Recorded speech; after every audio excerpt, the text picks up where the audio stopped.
बिस्मिल्लाहिर्रहमानिर्रहीम। Welcome to aspire online classes. Dear aspirants, मैं उम्मीद करता हूँ आप लोग खैर वफ़ियत से हैं और अपनी स्टडीज़ को एंजॉय कर रहे हैं। हम लेक्चर नंबर 6 हमने डिस्कस किया। 5-6 के अंदर हमने स्ट्रक्चर देखा। आज हम नेक्स्ट पेज पे चलते हैं, लेक्चर नंबर 7। और लेक्चर नंबर 7 के अंदर हम डिस्कस करेंगे कॉमन प्रोग्रामिंग एरर्स। ठीक है, आप लोग जब प्रोग्राम बनाते हैं तो उसके अंदर कुछ इश्यूज़ भी आते हैं जिनको बग्स कहते हैं। ठीक है, और उसके बाद उन एरर्स को फाइंड आउट करना वो भी एक प्रोसेस है।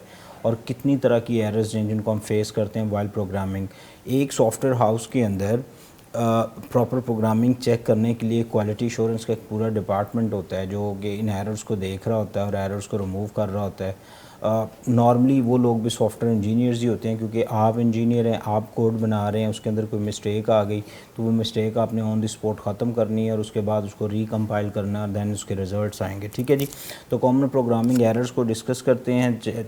आपका बुक का पेज है जिसमें सेक्शन आपका 8.4 कॉमन प्रोग्रामिंग एरर्स।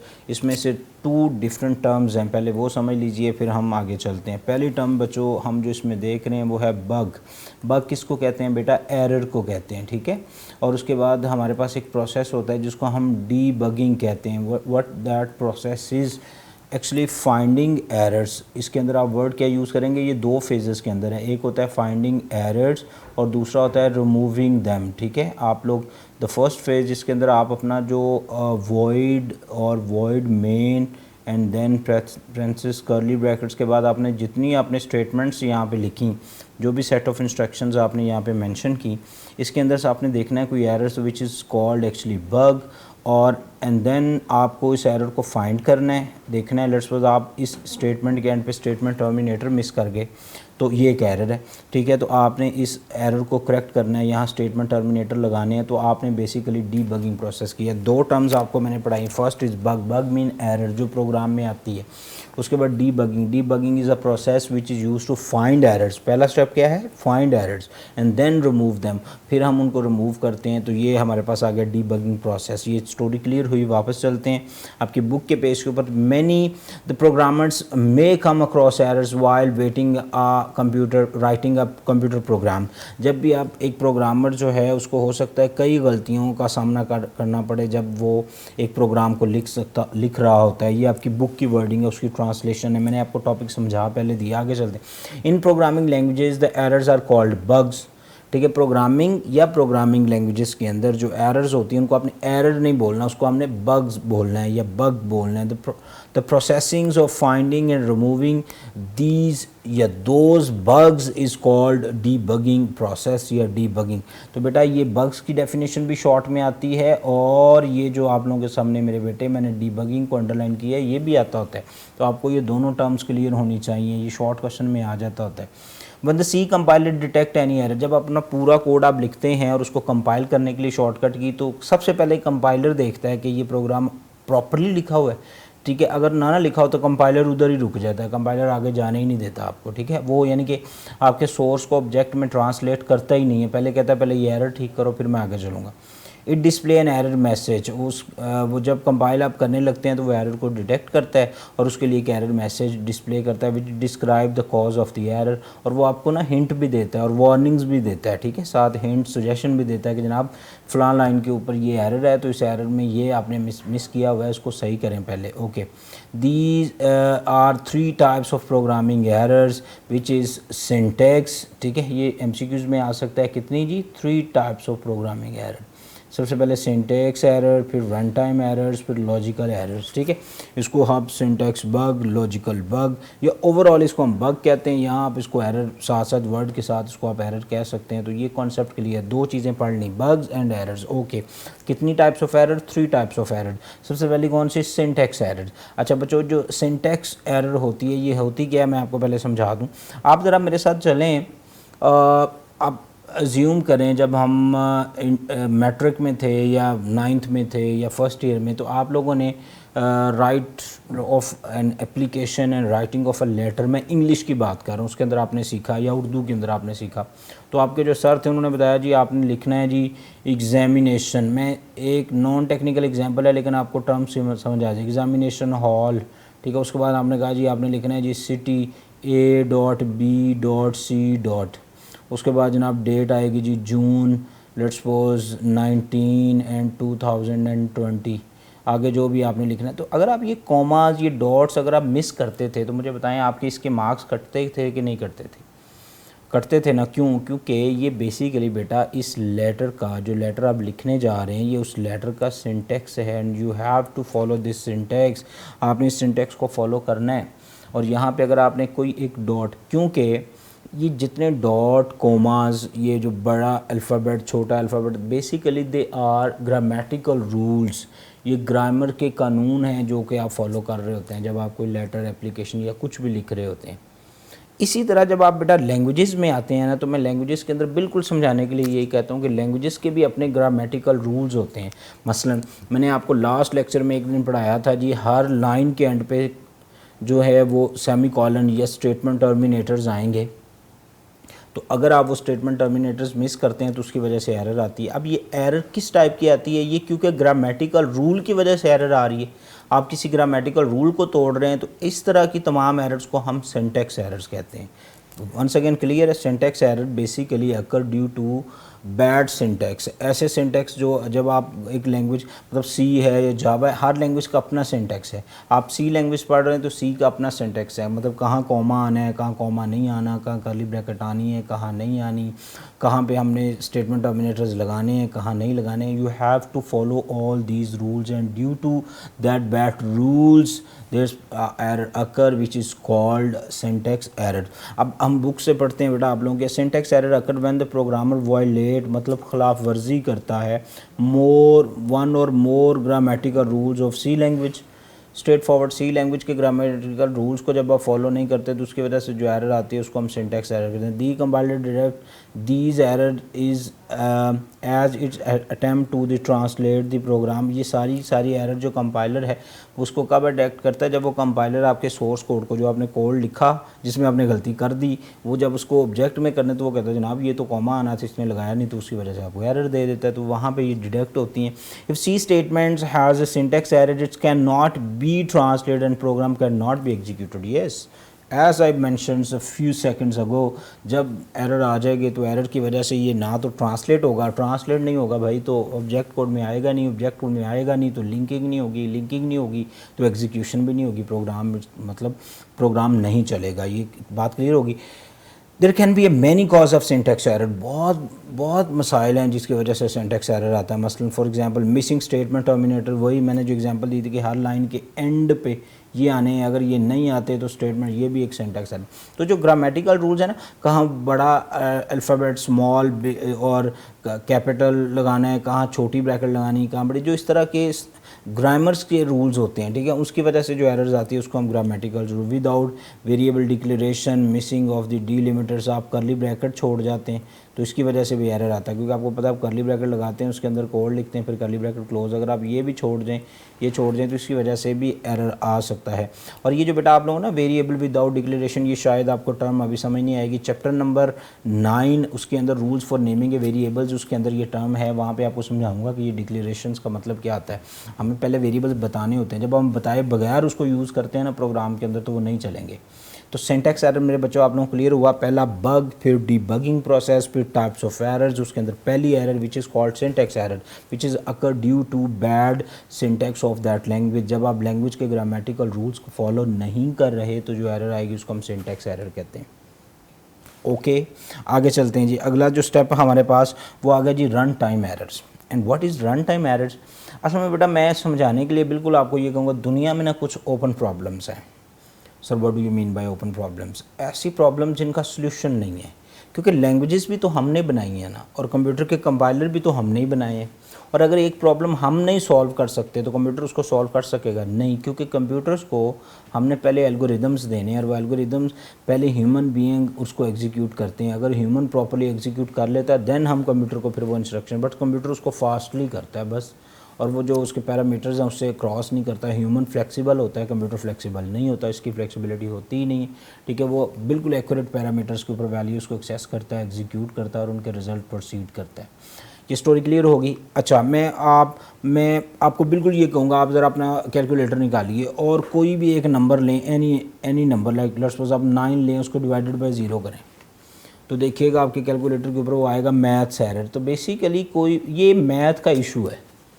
तो जब ये मैथ में सॉल्व ही नहीं है तो कंप्यूटर के एल्गोरिदम में ये होगा नहीं होगा, तो फिर कंप्यूटर भी इस मसले को हल नहीं कर सकता। जैसे मैं एग्जांपल अक्सर मैं बच्चों को पढ़ाते वक्त यूनिवर्सिटी में भी पढ़ाते वक्त बच्चों को एग्जांपल देता होता हूँ। लेट्स सपोज ये हमारे पास एक जनाब इन्फिनिटी है, तो आप इन्फिनिटी को मल्टीप्लाइड बाय इन्फिनिटी कर दें, रिज़ल्ट क्या आएगा इन्फिनिटी, वो तो ऑलरेडी है। तो ये क्या प्रॉब्लम भी ओपन प्रॉब्लम है, इसका कोई सोल्यूशन ही नहीं। जैसे कोई नेगेटिव नंबर है, लेट्स सपोज -14 है, तो इसका आप स्क्वायर रूट लें, आप नहीं ले सकते। आपने मैथ्स के अंदर अक्सर पढ़ा होगा इस तरह। तो ये जो इस तरह की प्रॉब्लम्स है ना, इनको मैं ओपन प्रॉब्लम्स कहता हूँ। मैं नहीं, इनको साइंटिफिक वर्डिंग के अंदर ओपन प्रॉब्लम्स कहा जाता है, जिनका सोल्यूशन ह्यूमन के पास नहीं है। ह्यूमन के पास नहीं है तो कंप्यूटर एल्गोरिदम्स में भी नहीं होगा। कंप्यूटर एल्गोरिदम्स में नहीं होगा यानी कि सेट ऑफ इंस्ट्रक्शंस में नहीं होगा, तो कंप्यूटर इसको फॉलो ही नहीं कर सकता। इसी वजह आप ये सारी चीज़ें अपने कैलकुलेटर पर करके देखें, सब की वजह से एरर आएगा। तो ऐसी एरर, इनको आप एक चीज़ और कही, एक तो हमने इसके लिए एक वर्ड पढ़ लिया, क्या, ओपन प्रॉब्लम्स, ठीक है। और एक बेटा इसके लिए आप और वर्ड पढ़ें, इलीगल ऑपरेशंस। क्या पढ़ेंगे, इलीगल ऑपरेशंस। ये वो ऑपरेशंस हैं जो कि परफॉर्म ही नहीं हो सकते, लेकिन हम कंप्यूटर के कोड में जानबूझ के लिख देते हैं जी डिवाइड 9 या डिवाइड 6/0, ठीक है। और फिर हम उसको कंपाइल करते हैं तो कंपाइलर रुक जाएगा, वो कहेगा जनाब ये तो हो नहीं सकता। क्यों? क्योंकि इसका मुझे नहीं सोल्यूशन ही नहीं पता कि इसका क्या मतलब, मैं इसका क्या आंसर दूँ आपको। तो when we force the system to perform illegal operation, ठीक है, या ओपन प्रॉब्लम्स, जब हम कोई ओपन प्रॉब्लम या इलीगल ऑपरेशन मेरे ख्याल में ज़्यादा अच्छा वर्ड है, ठीक है। तो जब हम कंप्यूटर को फोर्स करते हैं कि जनाब आपको ये इलीगल ऑपरेशन परफॉर्म करें, तो कंप्यूटर उसके लिए हाथ खड़े कर देगा कि जनाब ये मेरे पास एल्गोरिदम में नहीं है, मेरी सेट ऑफ इंस्ट्रक्शन में नहीं है, सो आई कैन नॉट प्रोसीड, ठीक है।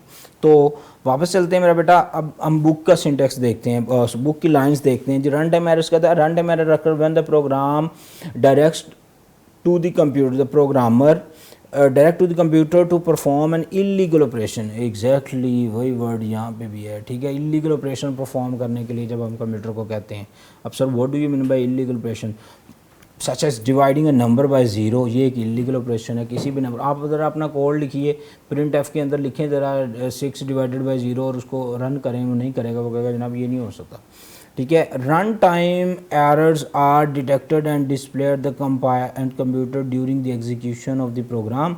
When a run time occur the computer stop executing and display the error diagnostic message for this. अच्छा, मैं एक चीज़ और बता दूं, ये जो सिंटेक्स एरर, ये कंपाइलर टाइम का एरर है। कंपाइल जब आप उसको ट्रांसलेट कर रहे होते हैं ना, वहाँ पे ये एरर आ जाता है। Run time error compiler time का एरर नहीं है। कंपाइलर इसको ट्रांसलेट कर देगा, ठीक है। उसने तो इसको 0110 बना के ट्रांसलेट करना है ना, तो वो कर देगा। लेकिन जब आप सीपीयू में इसको एग्जीक्यूट करने लगेंगे ना, तो सीपीयू को नहीं पता होता कि जनाब ये सीपीयू के पास ऐसी कोई इंस्ट्रक्शन नहीं है कि जिसमें किसी नंबर को 0 से डिवाइड किया जाए। इसी वजह से ना फिर वो वहाँ पे रुकेगा। इसीलिए उसने वर्ड मेंशन किया कि ये एग्जीक्यूशन टाइम पे रुकेगा, कंपाइलिंग टाइम पे नहीं रुकेगा। अच्छा, एक तीसरा एरर है विच इज़ कॉल्ड, अच्छा मुझे ये पहले ये बताइए, ये दोनों एरर आपको क्लियर हो गए? कोई कन्फ्यूजन है तो कमेंट्स कीजिए, आई विल रिप्लाई, अगर आप लोगों को स्टिल कोई इसके अंदर कोई कन्फ्यूजन है तो, ठीक है। थर्ड जो एरर है बच्चों, वो है लॉजिकल एरर्स। अच्छा, मज़े की बात ये वो एरर है जिसको फाइंड आउट करना बहुत मुश्किल है। सर कैसे? क्योंकि इसके लिए कोई एरर मैसेज आता ही नहीं है, कोई कंपाइलर वार्निंग देता ही नहीं है, कोई डिस्प्ले स्क्रीन इस पे आती ही नहीं है, ठीक है। इसके आपने कोड लिखा, कोड चलेगा, कंपाइल भी हो जाएगा, एग्जीक्यूट भी हो जाएगा, रिज़ल्ट भी आ जाएगा। सर फिर एरर कहाँ पे है? जब सारा काम तो हो गया तो error, what do you mean bye कि इसमें एरर है? एरर ये है बच्चों, लेट्स सपोज मैं आपको कहता हूँ, आप अपनी नोटबुक पकड़िए और मैं आपको कहता हूँ मेरा बेटा जल्दी से ज़रा 2 नंबर्स को ऐड कर दें। अच्छा, वो 2 नंबर क्या हैं? हम चलते हैं स्लाइड के ऊपर देखते हैं। लेट्स सपोज मेरे पास एक x है, x की वैल्यू 3 है, और मेरे पास एक y है और y की वैल्यू मेरे पास 5 है, और मैंने c में इसका रिज़ल्ट लिखना है। तो मैं लिखूँगा जी, मैंने आपको कहा जी आपने 2 नंबर्स को ऐड करना है, तो आप लिखेंगे जी cx + y, ठीक है। यहाँ पे क्या आ जाएगा x3, यहाँ पे क्या आ जाएगा y, रिज़ल्ट कितना हो गया 8, और ये रिज़ल्ट किसके अंदर है, यानी कि c का रिज़ल्ट 8 आ गया। मुझे बताएं इस एग्जांपल को समझने में कोई मसला तो नहीं है?